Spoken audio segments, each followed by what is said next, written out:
Сегодня мы будем пересаживать и делить многолетние растения травяные. Для этого нужно сначала хорошо подготовить участок, то есть его перекопать, очистить от сорняков, внести перегной. После того, как мы выкопали растение, готовим место для посадки. Копаем луночку, в зависимости от размера растения, готовим лунку нужного размера. Выкопали лунку, на дно мы вносим немного перегноя,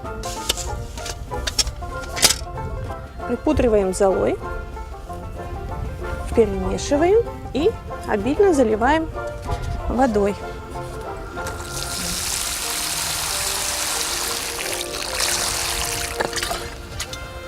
Мы берем просто ножом, отделяем побеги, смотрим, где удобнее разделить, и начинаем разрезать просто вот корневище.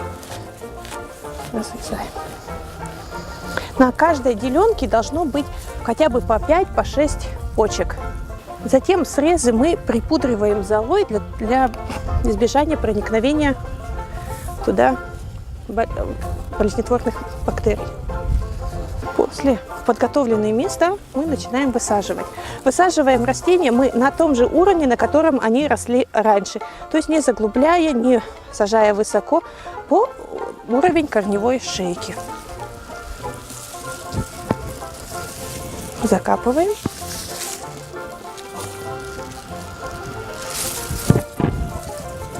И хорошо утрамбовываем, чтобы там не осталось воздушных полостей.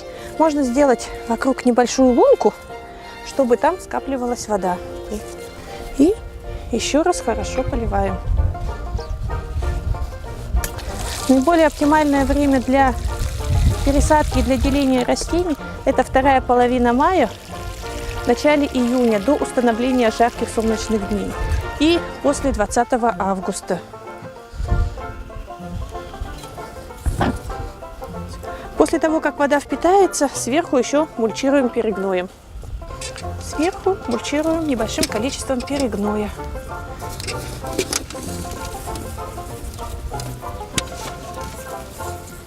Теперь растения нуждаются в регулярном поливе, прополке, рыхлении.